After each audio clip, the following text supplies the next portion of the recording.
কোর্টের নির্দেশে ইলেকট্রিকের তার টানতে গিয়ে গ্রামবাসীদের সঙ্গে বচসা।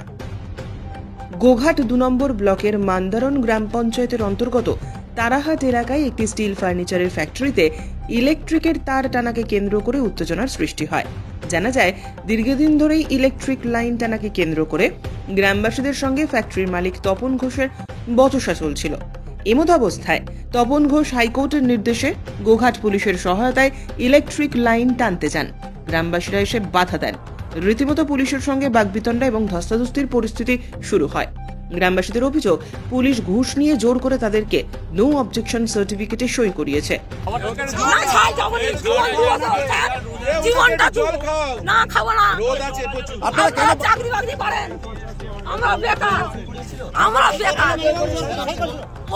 পুলিশ প্রশাসন মেজবাবু আমাদেরকে ধমকে জোর করে সই করেছিল। হ্যাঁ, আমাদেরকে তখন বলেনি ঘটনার হয়েছে, অমুক হয়েছে, তার জন্য বলেছেন যে একটা ব্যবস্থা করুন, কিচ্ছু বলেনি। জোর করে সই করিয়ে তারপরে একটা কাগজটা দিল। আমরা মুখ্য সূক্ষ্ম মানুষ, আমরা ইংরেজি পড়তে পারিনি। এতদিনে ইংরেজিটা পড়তে পারলাম,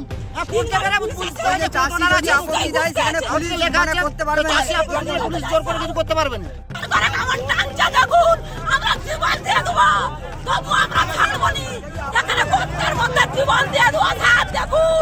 পুলিশ প্রশাসন সবাই দেখুন, দুনিয়ার মানুষ সবাই দেখুন কেমন করে পুলিশ টানতে টানতে নিয়ে যাচ্ছে। পুলিশ কেমন ঘুষ খেয়েছে দেখুন, গোটা দুনিয়ার লোক দেখুন। তাহলে আমরা কি করব?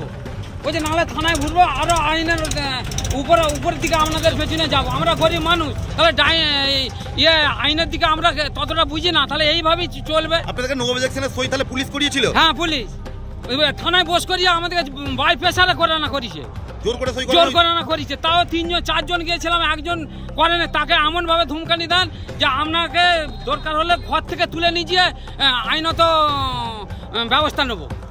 বলতে চাইছেন এই ঘটনার সঙ্গে পুলিশ জড়িত? হ্যাঁ, পুলিশ একদম সম্পূর্ণ পুলিশ জড়িত। আপনার নাম? গুরুপদ গায়েন, স্থানীয় এই তারান মৌজারই বাসিন্দা আমি। হচ্ছে লাইনটা যখন পোল পড়ে, কোন ধার দিয়ে লাইন যাবে জানি না, কিন্তু যখন প্রথম লাইন টানতে আসে আমরা অবজেকশান দিই। তারপর অবজেকশানের পর কাজ বন্ধ হয়ে যায়। হয়ে যাওয়ার পর দ্বিতীয় দিন কবে যে করে গেছে আমরা জানি না, লাইন ফুটে গেছে। আমরা এখান থেকে যে ডিভিশনাল কোন কন্ট্রাক্টর পেয়েছে সেই কন্ট্রাক্টরকে আমরা জানলাম। সেই কন্ট্রাক্টর সুব্রত কুণ্ডু, ওনাকে বললাম যে আমাদের যে চাষিদের অবজেকশন আছে আপনি কি আনে টানলেন? যে কোনো রিপোর্ট আছে? আমি না, রিপোর্ট নেই। তাহলে আপনারা অবজেকশান দেন। আরামবাগ ডিভিশনাল অবজেকশান দিলাম, সেই রিপোর্ট আমাদের কাছে আছে। সেই রিপোর্ট অনুযায়ী ডিভিশনাল থেকে কোনো রিপোর্ট চাষিদিকে দেননি। না দেওয়ার সত্ত্বেই উনি হাইকোর্ট করেছেন, তপনবাবু যেটা ইন্ডাস্ট্রিং করেছেন। উনি হাইকোর্ট করার পর আমাদেরকে বলছি যে আমাদের অর্ডার পেয়ে গেছি। হাইকোর্টের অর্ডার যে চাষিদের যে অবজেকশন, সে হাইকোর্ট থেকে কোনো চাষিদের অবজেকশন নাই। মানে চাষিদের অবজেকশনে কোনো কাগজ আসেনি। কিন্তু তো পুলিশ বলছে আপনারা কাগজে সই করেছেন। পুলিশ আমাদেরকে এমন ভাবে প্রশাসন করছেন, অফিসে যে থানা, আপনি থানায় কেন ডাকছেন? ব্যক্তির জন্য যদি এই কি বলে কারেন্টটা টানা হয়, আমরা যে এতগুলো জীবন নষ্ট হবে, এটা পুলিশ প্রশাসনের কি ব্যাপার বলুন? কোথা লাইন টানছে? এই যে আমাদের জায়গার উপর দিয়ে লাইন টানছে। এই জায়গাটা আমাদের এইখান পর্যন্ত জায়গাটা রয়েছে, জানেন? বিশ্বাস করবো যে পুলিশ প্রশাসন ঘুষ নিয়েছে। আপনারা কি চাইছেন? আমরা চাইছি এই রাতে আমরা জায়গা দিয়াতে দোকানি আমাদের এখানটায় ধরুন, আমরা গরিব মানুষ, নিচু তলায় বাড়ি করবো, নিচু তলায় ব্যবসা করবো, উপর তলায় বাড়ি করবো। আমরা তো জায়গা নেই। তাহলে আমরা তো বলতে চাই যে হ্যাঁ, প্রশাসন কোনো ঘুষ নিয়েছে, নিয়ে এই ব্যবস্থাটা করেছে। বলুন, প্রশাসন ঘুষ নিয়েছে, আমরা ভাববোই তো এইটা। কেন আমাদেরকে যদি এইরকম করে, আজ এইটুকু আমাদের ভিটালে, ও তো একটা মানুষ, একটা মানুষ। কতজন এরকম রয়েছে? আমরা এরকম রয়েছি 5-7 জন। 5-7 জন। আপনার নাম? আমার নাম সুমিত্রা সাঁতরা। কোন জায়গা? এটা তারাহাট। চলে যান, আমরা সই করে নিয়েছি। তাহলে আমরা কি করবো?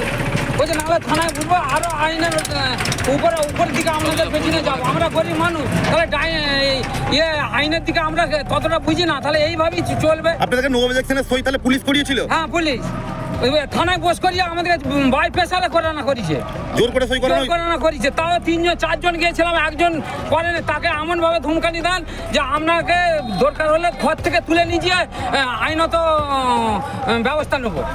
না বলতে চাইছেন এই ঘটনার সঙ্গে পুলিশও জড়িত? হ্যাঁ, পুলিশ একদম সম্পূর্ণ পুলিশ জড়িত। আপনার নাম? গুরুপদ গায়েন। স্থানীয়? স্থানীয় এই তারান মৌজারির বাসিন্দা আমি। আমার এই দাগেতে এই যে দেখুন আমার জায়গা, আমি বাড়ি করব, সে বাড়িতে করতে যাতে না পারি সেই অবস্থাটাই ওনারা করছেন। আমাদের এই সামান্য করে জায়গা 2 কাঠা 3 কাঠা করে জায়গা, হ্যাঁ, তার গাছ দিয়ে একটা মানে 440 লাইন গেছে, ওইটা আমাদের বাড়ি করার জন্য লাগবে, কিন্তু 11,000 আবার তার গায়েতেই টানছি। কিন্তু 11,000 হলে আমরা ধরুন ভবিষ্যতে এই 2.5 কাঠা 3 কাঠা করে জায়গা আমাদের ছেলে পুলে ভবিষ্যতে হয়তো 2 তলা বাড়ি করবে, হ্যাঁ, নিচে তলায় হয়তো ব্যবসা করলো, উপর তলায় হয়তো বাড়ি রইলো, কি আমরা হয়তো সেখানে রইলাম, হ্যাঁ, সেই কারণে আমরা এই 11,000 টানতে দিতে ইচ্ছুক নয়, বাধা দিচ্ছি। তারপরে কি? হ্যাঁ, তারপর পুলিশের জোর করে বলছে আমাদের কোর্ট অর্ডার আছে, আমরা মানে এটা টানবো, হ্যাঁ, আমাদের কোর্টের অর্ডার আছে। তাতেও আমরা আপত্তি দিয়েছি, হ্যাঁ, দিচ্ছি, তাতেও কিন্তু আপত্তি শুনে নেয়। লাইন টানা হচ্ছে? লাইন টানা এখন লাইন টানা হয় না, এখন খাঁচানগুলো দেওয়া চলছে, হ্যাঁ, আমরা বাধা দিয়েছি। এই জায়গাটার নাম? এই জায়গাটার নাম তারাহাট, হ্যাঁ, মৌজা নাম্বার 830। আপনার নাম? আমার নাম শ্যামল সন্তান। এ প্রসঙ্গে ওই ফ্যাক্টরি মালিক তপন ঘোষের ছেলে পিন্টু ঘোষ বলেন, তারা সম্পূর্ণ আইন মেনেই কাজ করছেন। সংবাদ মাধ্যমের মুখোমুখি হয়ে তিনি আরও কি জানালেন শুনে নেব। যদি আমাদের ইচ্ছা ছিল আজকে 9 মাস পড়ে আছে, লাইনটা অবজেকশন দিয়ে পড়ে আছে, আর আমরা 9 মাস আগেই সেইটা করে নিতে পারতাম। আমরা কোনো রকম গায়ের জোর না দেখিয়ে প্রশাসনের সাহায্য নিয়ে আইনতভাবে কোর্টের মাধ্যমে গিয়ে কোর্ট থেকে রায় নিয়ে আমরা কাজটা করাচ্ছি। এর মধ্যে এতটুকু যদি আমাদের কোনো বেআইনি থাকে সেটা আমাকে যা শাস্তি দেবে আমার মাথা পেতে নেব। আপনার এখানে কি আছে? আমার এখানে কারখানা। কিসের কারখানা? স্টিল আলমারি। আপনার নাম? আমার নাম পিন্টু ঘোষ। যারা অভিযোগ করছে তাদের এখানে কি আছে? তাদের এই জমি আছে, আমাদের যে কানেকশানটা লাইনটা আসছে তাদের জমির উপরে যে পঞ্চায়েত রোড আছে, পঞ্চায়েতের রোডের ওপর দিয়ে সেই লাইনটা আসছে, কোনো রকম কোনো চাষির ক্ষতি না করে। আর এই ধরনের জিনিস যদি বাধাপ্রাপ্ত হয়, আমার তো মনে হয়নি কোনো পৃথিবীতে কোনো ইন্ডাস্ট্রি হবে বলে। কোনো না কোনো জায়গার উপর দিয়ে তো যাবে, আমরা কোনো মালিকানা জায়গার উপর দিয়ে লাইন আনিনি। ঘটনাস্থলে উপস্থিত ছিলেন বিদ্যুৎ বিভাগের আধিকারিকেরা। পুলিশ এবং বিদ্যুৎ বিভাগের আধিকারিকদের উপস্থিতিতে ইলেকট্রিকের লাইন টানার কাজ শুরু হয় শেষমেশ। বাধা দিচ্ছি, আমাদেরকে থানার মেজবাবু জোর করে হুমকি দিল যে আপনারা যদি না সই করেন আপনাদের কি করতে পারি জানেন, আপনারা যদি না এখানে সই করেন আপনাদেরকে বাড়ি থেকে চাগিয়ে নিয়ে আসবো। থানার পুলিশ কেন জোর করে সই করাচ্ছে? জোর করে সই করাচ্ছে মানে নিশ্চয়ই আমাদের এখন দেখা যাচ্ছে যে ওর কাছ থেকে নিশ্চয়ই থানার পুলিশ ঘুষ খেয়েছে। ঘুষ না খেলে তো আমাদেরকে জোর করতে পারে না ওরা। আর কোর্টের যে অর্ডারটা রয়েছে তার মধ্যে লেখা রয়েছে যে কি নামটা, তপন ঘোষ, তপন ঘোষকেও সাপোর্ট করবেন, আর আমরা যে পাবলিক, আমরা যে চাষি মানুষ আমাদেরকেও সাপোর্ট করতে বলেছে।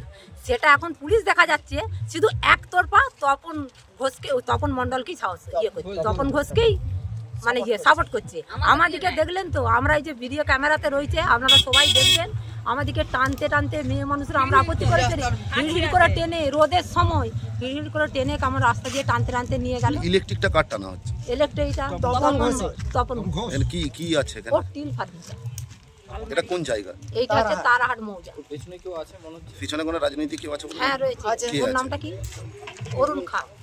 সে আবার আমাদেরকে বলছে তোমরা মিল চলে বসে। কোন রাজনৈতিক দল? সে কোন দলের? দলটা এখন বলতে পারবো না, ও এখন নরদল, সর্বদল। এখন কি করে বলবো বলুন যে কোন দল, সেটা তো বলতে পারছি না। এটা কোন জায়গা? এইটা তারাহাট মৌজা। কি চাইছেন এখন? এখন আমরা চাইছি আমাদের প্রতি যে লাইনটা এসেছে ওইটা আমাদেরও প্রয়োজন, সবারই প্রয়োজন। এখন যে 11,000 ভোল্ট যেটা এসছে ওইটা আমরা আসতে দেবো নি, কারণ আমরা তো চাষি মানুষ। আমাদের বাড়ি ঘর দুয়ার পড়ে আছে, আমরা বাড়ি করলে নিচুতলাটাই ধরুন আমরা ব্যবসা বাণিজ্য করবো আমাদের ছেলেরা, আর উপরতলাটাই ধরুন আমরা থাকবো। এইভাবে ধরনের আমাদের ওইটুকুই। আপনার নাম? আমার নাম সুমিত্রা সামন্ত। এটা কোন জায়গা? এটা তারাহাট মৌজা।